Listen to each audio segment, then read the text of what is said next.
Estamos justamente con el señor Diego Arévalo. Bueno, fue candidato a intendente de Resistencia, también hizo una muy buena elección. Hay que entender, la gente dice, hacer una elección no siempre es ganar, es sumar. Y bueno, Capitalí se postuló 3 veces, De la Sota se postuló 3 veces, Gustavo Martínez se postuló 3 veces, y cuántas internas, ¿no? Eso por ahí cuesta contagiar al militante, al dirigente. Bueno, la selección argentina, ¿cuántos mundiales perdió? ¿Cuántas Copa América perdió? Hasta que bueno, nos tocó. ¿Cómo ves con expectativa? Seguramente con expectativa, pero ¿cómo ves esa construcción que hay que hacer de acá a septiembre, Diego? Bueno, creo que esto que vos decís es acumulación. Y el tiempo te permite ir generando esas acumulaciones. Nosotros tenemos 2 acumulaciones, por un lado, que siempre hablamos con el equipo de trabajo. Una que tiene que ver con la experiencia. A mí desde muy joven me tocó estar al frente de la Subsecretaría de Hacienda, definiendo políticas salariales, organizando el gasto en tiempos por ahí más de crisis que de expansión, como hoy nos toca, por suerte. Estar al frente del Banco del Chaco y tener la posibilidad de haber... ¿Cuántos años tenías cuando fuiste presidente del Banco del Chaco? Tenía 32 años. Histórico eso, ¿no? Eso sí, me tocó ser el más joven, así Qué que... responsabilidad, ¿no? Era duro, Era duro sentarse en esa mesa directoria. Con Carlos de los Santos, con Rafael González, con Camaraza. Sí. Hay que sentarse. Había que sentarse. Pero la verdad que, bueno, en ese momento el banco también estaba como muy estresado y por ejemplo... Bueno, también que estaban... Federico, que estaba como contraparte en economía. Sí. Pero la verdad, por ejemplo, de esa experiencia sale la tarjeta tuya. O sea, me tocó liderar el proyecto, pero en equipo logramos construir esa herramienta. La tarjeta naranja había conquistado prácticamente... Nosotros logramos instalar una tarjeta provincial que hoy no hay quien no la tenga dentro de su billetera y que permita una política de expansión todo el tiempo, para refacción, para estímulo del comercio, para aniversario de los pueblos. O sea, la verdad que eso también nos dio, y después estar en el municipio al frente de la Secretaría de Obras Públicas también nos volvió a generar otro conjunto de conocimientos respecto a temas de gestión de la ciudad: pavimento, alumbrado, mantenimiento de las calles de tierra, todo lo que sea el sistema de desagües, obras de arquitectura, plazas que se hicieron desde la España hasta la Belgrano, hasta la estación terminal de ómnibus, en el medio de un contexto donde por un lado teníamos una disputa más provincial en ese momento con el gobernador Pepo, y a la vez nació con Mauricio adverso. Macri, o sea, adverso, y era la inteligencia de cómo generamos los recursos para llevar adelante un plan de gobierno que la ciudad necesita. Y bueno, y hoy en el Instituto de Vivienda. Así que ese es un capítulo, es decir, acumulamos experiencia de gestión, experiencia de haber trabajado en equipo, de haber conformado equipos que son versátiles, que entienden la dinámica, que entienden la necesidad de la gente, y por el otro lado la acumulación que tenés que tener en términos electorales, que es otra, digamos. Es que la gente te conozca, sepa que puede confiar en vos, que vos podés traducirte en esa persona que pueda administrar los recursos del Estado para solucionar los problemas de todos los días. Y bueno, creo que el primer paso lo hicimos en el 2019 y ahora lo vamos a volver a hacer en este 2023. No puedo dejar de preguntarle a Diego Arévalo, y por favor que se entienda esto, porque uno hace una pregunta y dice... Rubiolo le pegó con un palo. Yo no le pego con un palo a nadie. Yo le pego con en lo literal por lo menos no, digamos. En lo literal por lo menos no. Literal no. Digo, ¿por qué se demora para usted, digamos, su punto de vista? Usted también debe tener acceso. La inauguración de la plaza, la inauguración del sector de aquí de la Laguna. Exacto. Bueno, el sector que todavía está pendiente en el Parque 2 de Febrero. Hay unas obras paralizadas también en el Parque de la Democracia, que son municipales, entiendo. Hay una que se postergó, que era el centro de vigilancia. Digo, ¿por qué estamos tan demorados? Bueno, la verdad que no te podría dar una respuesta. Lo único la única cuestión que es objetiva es que vos tenés un plazo de obra. Los plazos de obra ya pasó. Están indicados, están. Me parece que sí, que serían respuestas que la ciudadanía necesita. Y necesita tener claridad sobre qué pasó con esas obras, porque no hay mucha explicación. Creo que nos debemos una explicación. Lo único que yo puedo contar es que, bueno, la remodelación integral de una plaza como fue la España y como fue la Belgrano, fueron obras de 8 meses, y en 8 meses las obras estuvieron disponibles para la comunidad. y entiendo que hay que tratar de forzar para que esto vuelva a ser de toda la comunidad. O sea, estamos privados por ahí de ciertos espacios públicos que son de mucha demanda, y bueno, el por qué no lo sé. Y es la imagen también. Y es la imagen, o sea, cuando vos llegás a Resistencia, lo primero que veías es la plaza, 4 hectáreas, y creo que va a seguir siendo una demanda. O sea que la verdad que no tengo las explicaciones del caso, pero sí creo que el municipio las debería dar. ¿Estamos excedidos en tiempo? Sí, me parece que sí. El tipo de obra, la cantidad de obra que estaba prevista, porque no incluía una remodelación integral, no era reemplazar todas las veredas, no era reemplazar todas las luminarias que ya las habíamos hecho desde el municipio mucho antes, entonces creo que sí. Es cierto, ustedes habían hecho eso. Sí. Ahora, la gente está reclamando también, porque usted anda aquí por Resistencia y se ven los postes, que en realidad no es postes se le decía lo de madera, pero digamos, las columnas, por dicho, las columnas del alumbrado, pero sin el foquito. Sí. Acá en Calle Mitre, después hay algo en Formosa. Hay obras que quedaron pendientes, pero quedaron pendientes, digamos, por los tiempos de gestión. Sí. Actualmente, ¿cómo ve usted eso aquí en Resistencia, la iluminación?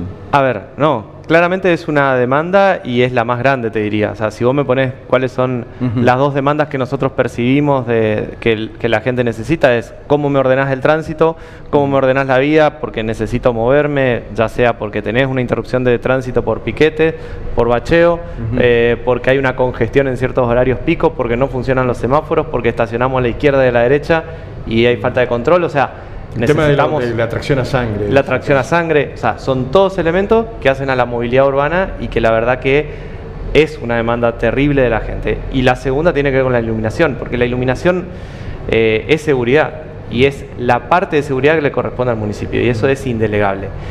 Cuando vos contabas las columnas que están ahí sin la farola, en verdad esa fue toda una gestión que hicimos con una de las empresas que era prestatarias de fibra óptica. Y en verdad la negociación fue así: te dejo que hagas el tendido siempre y cuando me pongas columnas para que nosotros después podamos poner el artefacto eléctrico. Entonces negociamos con su momento con una prestataria, es decir, te dejamos hacer el tendido, te habilitamos dentro de la ciudad, pero vos me ponés los postes porque en algún día vamos a poner la luminaria. Bueno, en ese margen nosotros ya no estábamos yendo, pero quedaron, si no recuerdo más de 1000 postes como para colocar luminarias. Así que creo que el trabajo último nos queda es muy poquito. Artefacto. El foquito. Artefacto y una línea ahí. Pero digo, en esto que hablábamos de cómo hicimos en medio de toda una crisis económica, en medio de un gobierno nacional que no nos miraba, era sentarnos a negociar. O sea, vos querés desplegar tus servicios en la ciudad, bueno, mirá, la ciudad necesita que vos hagas columnas y que yo pueda poner la luz, como también lo hicimos en la terminal. La terminal, 0 pesos.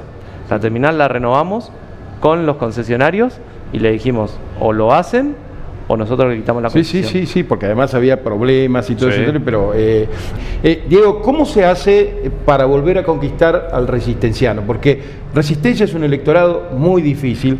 Esto lo hablábamos con Jorge Capitaní justamente cuando tuvieron la sorpresa de hace 3 años. Un año y medio. Las PASO. Digamos, y en su momento le planteaba, es un electorado calificado, aquí gobernó Chaqueña, gobernó el Partido Justicialista, gobernó la Alianza. ¿Cómo se hace para conquistar ese electorado de Resistencia? Mirá, yo lo primero que creo es que necesitas conectarte con la necesidad más profunda de la gente. Esto que yo te decía, cuando vos lográs identificar cuáles son los problemas que la gente tiene todos los días y podés ofrecerle una solución, me parece que te prestan atención. Y tiene que ver mucho con esto, ¿no? O sea, más allá de los partidos políticos, más allá de las ideologías, resolveme la vida, hacémela más fácil, porque de eso se trata, digamos. A nosotros cuando te dan una función de gobierno es común, ¿no? Hacer simple lo difícil. Administrar la cosa común para que todos estemos mejor. Entonces la verdad que en Resistencia tiene su particularidad, es un electorado como mucho más calificado en esto que decís, que no tenés un voto duro muy concentrado, y a la vez tenés realidades sumamente distintas. Vos tenés Resistencia es una ciudad que adentro tiene muchas ciudades, o sea, podés tener la ciudad del centro donde tiene resuelto prácticamente la cantidad de servicios que vos decís, bueno, esto está resuelto, pero te vas 30, 40 cuadras más al sur y tenés todos los problemas de movilidad, porque las calles son de tierra, porque no tenés la iluminación, porque el colectivo llega de una forma distinta, los servicios van deteriorándose a medida que te alejas. Entonces creo que lo primero es entender que Resistencia no es homogénea, que Resistencia es una ciudad que tiene muchas ciudades adentro, y después, dentro de esas ciudades, empezar a entender los problemas. Y yo hay algo que me parece que nosotros venimos trabajando, es esta idea de que todos tenemos algo que aportar y en concreto, digamos. Y cuando te digo esto, porque nosotros en el medio de la crisis económica del 2017-2018, nuestro plan de pavimento fue el más importante en la ciudad de la historia. 750 cuadras de pavimento. Primero lo hacíamos con recursos propios, primero estaba el fondo sojero, de golpe lo levantó, de golpe lo sacan, nos quedamos sin ese recurso, después fue un fondo de infraestructura que pudimos armar con algunos impuestos del sector privado, y finalmente, vecinos, no podemos hacer más que una parte del costo. ¿Cuáles son los vecinos que están dispuestos a aportar? Así que ahí aparecieron la organización en el territorio con un montón de vecinos aportando para comprar los materiales, y nosotros poníamos la mano de obra, la iluminación, los desagües. Hicimos más de 130 cuadras con el aporte de los vecinos. Y cuando vos movés esa rueda, yo creo que es muy importante. Hoy estamos organizando, hace muy poquito largamos refaccionar los barrios más históricos de Resistencia. Tenemos la posibilidad de poner la pintura, se animan a poner la mano de obra o la refacción de las escaleras. Sí, y hoy fuimos a visitar 3 complejos, Huiraldes, vamos a estar en Mujer Argentina, en San Cayetano, que ya te piden, y esa fuerza colaborativa creo que entusiasma mucho, primero porque los recursos los compartimos, pero segundo, estamos todos dentro del barco y te sentís parte de lo que va sucediendo, porque si no, pareciera que hay alguien que te tiene que tirar 10 cuadras de pavimento, 300 cuadras de ripio. Que siempre se malacostumbró con eso, o no malacostumbraron. Diego, yo ahora le voy a contar a la audiencia, porque yo tenía una relación muy especial con el papá de Diego. ¿Hace cuántos que nos dejó físicamente tu viejo? Mi papá en el 2021, en mayo del 2021. Bueno, yo quiero contarle a la gente que el papá de Diego, un hombre de muchas convicciones, el doctor Arévalo, yo le decía al doctor Arévalo, el nombre completo, ¿cómo era? Orlando Oscar Arévalo. Arévalo. Él hacía campaña con sus convicciones, con su doctrina que él seguía, con su ideología, y además de cumplir con su palabra, que no todo el mundo lo hace, más allá de eso, yo le preguntaba, porque él no iba por el peronismo o por el radicalismo. Entonces yo le decía, ¿cómo haces para ir a la minoría? Le preguntaba yo, porque me visitaba en la oficina que teníamos en Durati. Digo, ¿cómo haces para trabajar desde la minoría? ¿Cómo haces para convencer? Y él tenía una frase que me decía, ese es el problema de la democracia, que no se respetan las minorías. Pero después dice, la alianza que se integra por minoría, tenés el frente que se integra por minoría, y en definitiva, ahí está el poder de las minorías, justamente, de convencer a través de más allá de la cantidad, sino de la calidad. ¿Qué te dejó tu viejo? No, mi viejo me dejó eso, primero la pasión. Era un tipo sumamente apasionado por lo que hacía, digo, de todo lo que hacía. De todo lo que hacía, o sea, desde la medicina hasta que se dedicó a la medicina, pero después se dedicó a hacer muebles y hacía con una dedicación. Y bueno, en la política creo que encontró lo que finalmente le gustó toda su vida, y me parece que lo hizo con mucha pasión. Y la segunda, lo que vos decís, los valores y la convicción. O sea, creo que él no tenía miedo a perder, digamos. Y eso era muy importante. No medía, digamos, no hacía las mediciones que uno suele hacer para tomar decisiones. Él estaba convencido que era el valor que había que defender, las cosas, las personas, las instituciones, algo había que defender, y él ponía la camiseta y salía a hacer esa defensa. O sea, no tenía en eso, y no tenía miedo. Yo recuerdo luchas terribles que dio en casa, días que estuvo en el colegio médico atrincherado por una votación, prácticamente 3 días, digamos. O sea, no, hacía cosas que realmente a mí por lo menos me generaron esas dos cosas: la pasión con la que vivía, la intensidad, y por el otro lado la convicción. Y una vez que él decía, va por acá, hasta el final. Somos el primer canal de noticias desde el interior del país.